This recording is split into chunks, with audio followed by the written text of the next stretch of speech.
Hi, and welcome to Midwest Meeples. We're your Meeples. I'm Rachel. And I'm Ren. And today is our cozy episode. Yay. Cool. Alright. Our third Meeple for the day is Tozy.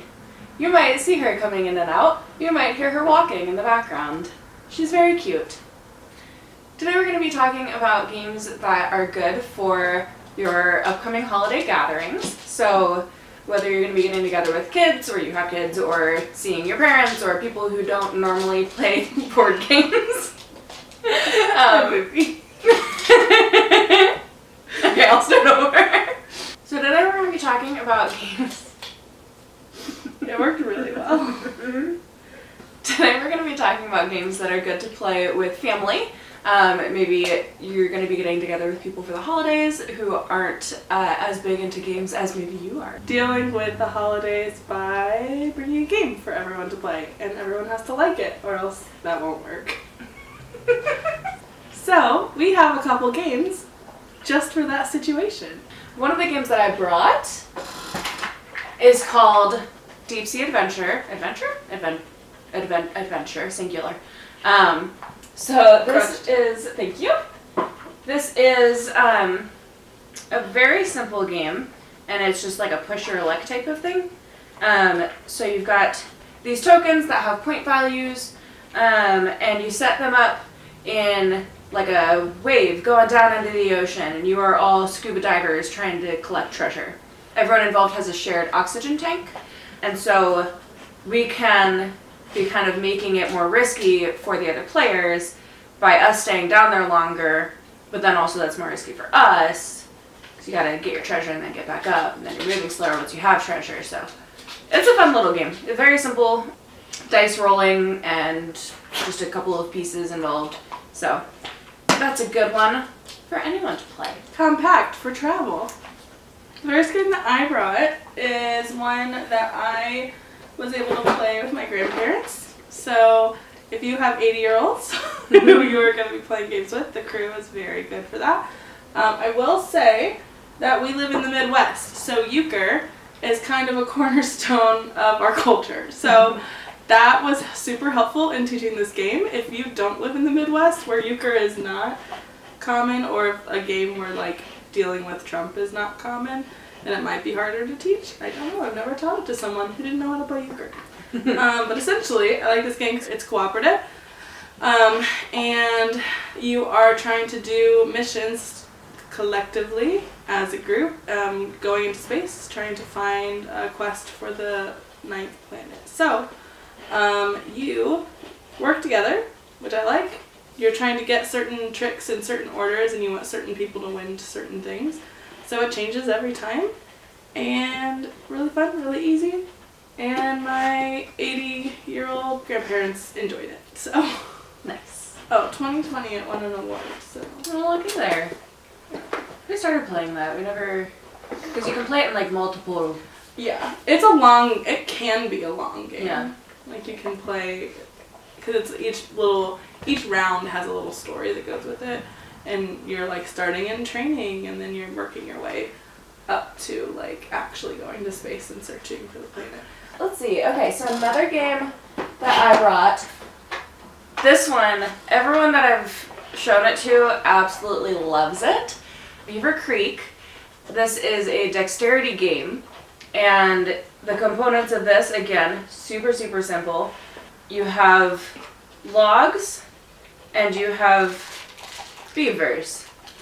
Oh, and there are dice also that tell you how to do things. So on your turn, you roll the dice, and that'll tell you what you need to place and how you need to place it. So there are special rules to make it more difficult for placement. So like using your pinkies only to place it, or using your non-dominant hand to place it, that sort of stuff.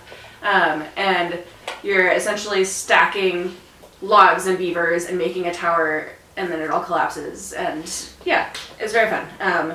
We played this like, I think, honestly, 6 times in a row with my parents when they came to visit one time.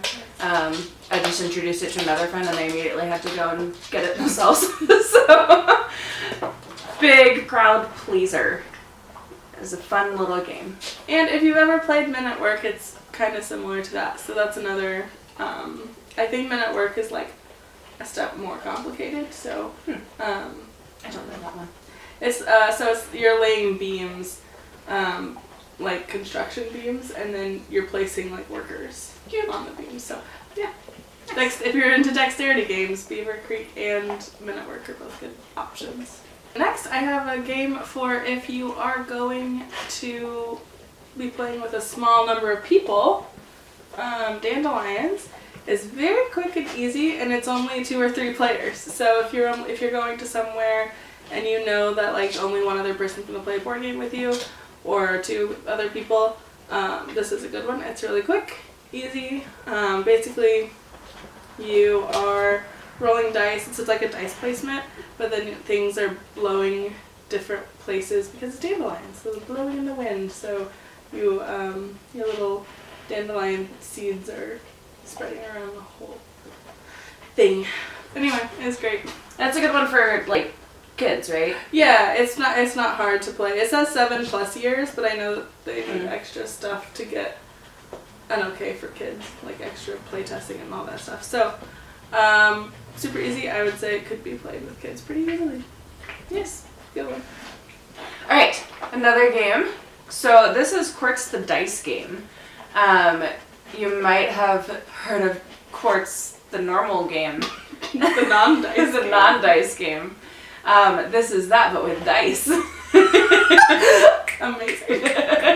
So the idea is that you're all minors and like Minors, not minor, like not like younger than 18. yes, like Minors. clink, hi ho, Got it. that kind. And you're going into the mines to get gems, and different gems have different values. It's a push your luck kind of thing. The dice game, I've only played it a couple of times because we got this at Gen Con this year, so it's still pretty new. So I don't remember all of the differences. I know that it simplified some things, like in the original game there are cards and that sort of stuff that are more aggressive towards the other players. This doesn't include that to some extent. I don't totally remember. I remember it was fun. Well, we played it with my parents. It's probably a little bit more complex for like small kids. I would say you could play it with definitely middle schoolers. Maybe a little bit younger even. It's rated ages 10+. Hey, look at that. So yeah, it's a fun little game. Fun dice. Gems. Good stuff. Good stuff. The next game is on theme if you are a person who celebrates Christmas. So Home Alone, based on the movie. It's a pretty easy peasy little game. It's one versus many, so it's nice if you have a younger kid who might need to be on someone's team. This is a good game to have that happen. Because there's going to be, let me make sure, it says 2 to 4 players, so there's like, you're playing as either the kid, Kevin, or you're playing as the Wet Bandits, right? So you're trying to get as many valuable things, but then if you're Kevin, you can set traps for the bandits. So it's kind of just whoever ends up with the most valuable thing will win. So it's really easy, really good for kids who you can watch the movie with and then play the game and make it a whole little thing. And also, if you have a little one that needs to be on a team, you can be on their team, Nice. which is nice. But it's pretty simple, pretty easy. It's a beautiful box. It's cute. Look Love at it. it. It's got that gold. Yeah. Oh, okay. 8 and up is the ages. So in 15 to 20 minutes. So it's also fast. Ooh, nice. In case you have kids with short little attention spans. So. Or adults. Or. That's so real. Who could you possibly be talking about, Rachel?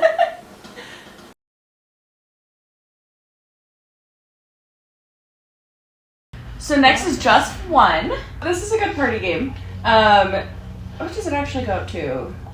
3 to 7. 3 to 7 people.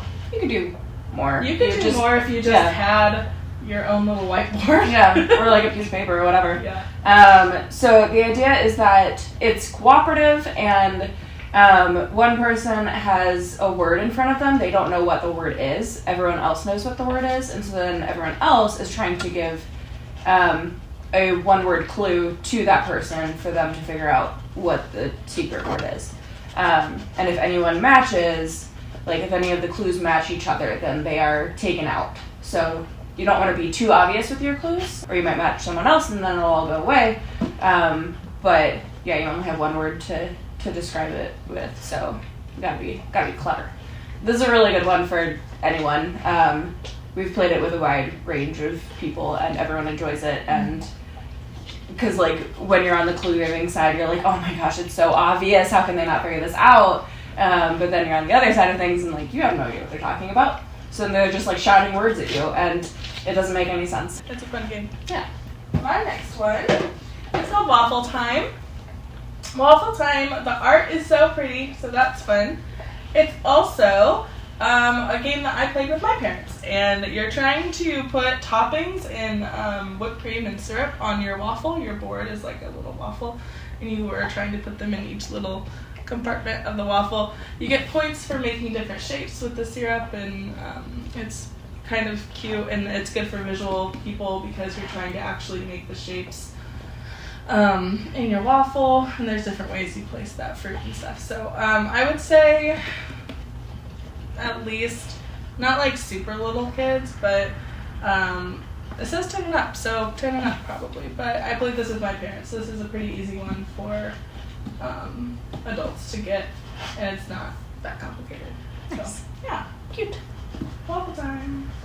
Letter Jam. So this actually kind of goes along with the last one that I talked about, because it's another one where you're trying to guess what the word in front of you is.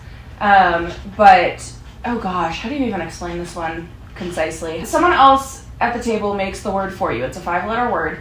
So this is great for people who love Wordle. You're trying to guess it one letter at a time. And so, say we have 4 of us at the table, and we all have one letter turned up in front of us. We don't know what the letter in front of us is. And then there are 2 wild letters. So each round, someone comes up with a clue word that uses the letters in front of us all. So you're like, you're trying to give hints as words for people to guess the letters in front of them, but they don't know what the words are that you're coming up with. It's a lot of like deduction type of stuff, and it's semi-cooperative, I would say, because you have to kind of like work together a little bit to give the clues, but each person is trying to solve their own word individually.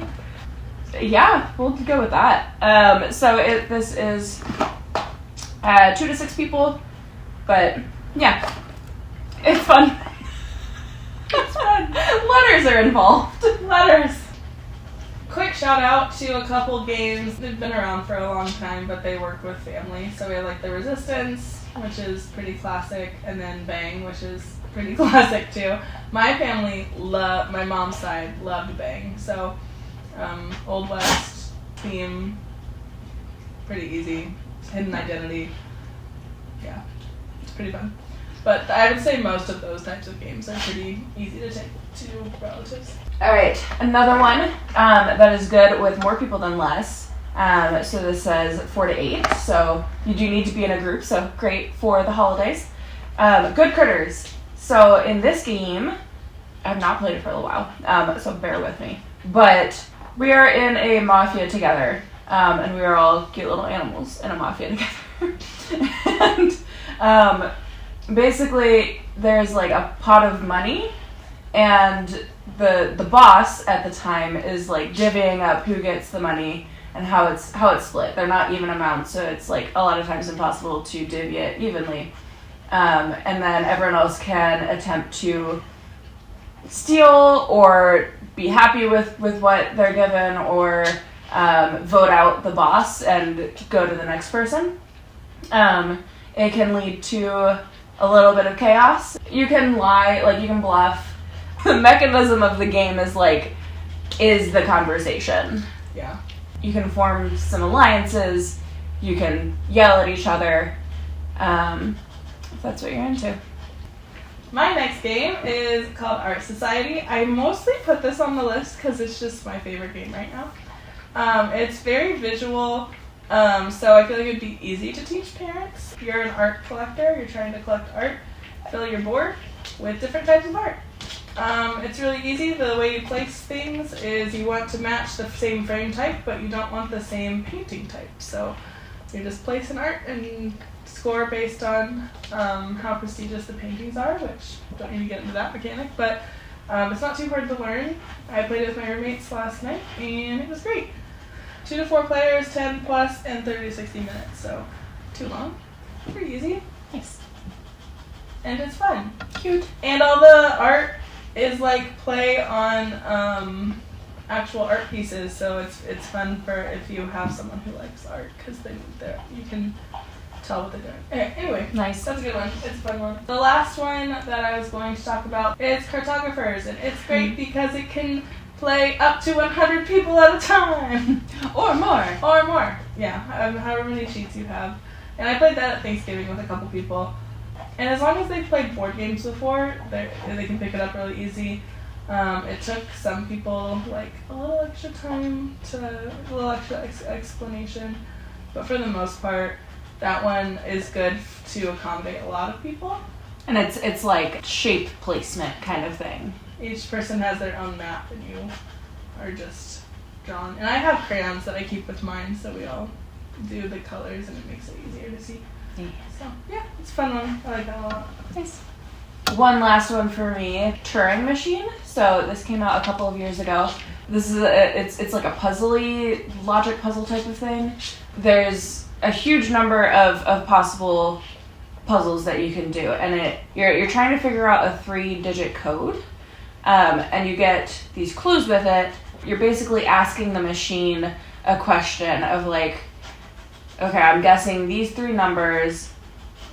What does that mean about this clue? Example, one of the clues would be that either the first 2 digits out of the 3 are like the first is smaller than the second, they're the same, or the first is larger than the second. Like those are the possibilities with that question. And so then I have a guess of like 2, 3, 5. So in that case, 2 is smaller than 3, so I'm checking to see, is that true? Mm-hmm. And then it'll give me a yes or no answer. If it says yes, then it doesn't mean that it's 2 and 3, but it does mean that the first one is smaller than the second one. So it gets your brain working in kind of weird ways. And the game itself comes with, I think, 20 puzzles that you can do. But then you can go to their website and they have like millions or something, like huge number of puzzles, and it all has to do with like what clues you're getting, what the final answer is, all of that. They have a daily puzzle that you can do also, again, if people are into Wordle. A real nation. Trying to think if there's any other games I was going to mention. King Domino is a big hit with my grandparents. Anyone who's played dominoes, they love it. So King Domino, Queen Domino. If you're having games with your grandparents, dominoes are great. So that's all we have for today. Hopefully that gave you some good ideas. I know by the time we get this video out, it'll be pretty close to the holidays, so hopefully you already have it. You can just take it with you. If you need to do some last minute shopping at your local game store, there are some ideas for you. And most of the games that we shared came out like more recently, so yeah. Hopefully some of them you haven't heard of. If you have a favorite game that you like to play with your family, let us know in the comments. Would love to hear about it. Always excited for more suggestions on that front. Happy gaming! Posey, I love you. Gonna tell us all about ropes. Ooh, ropes? Ropes and cons. She destroys Kong. Oh boy.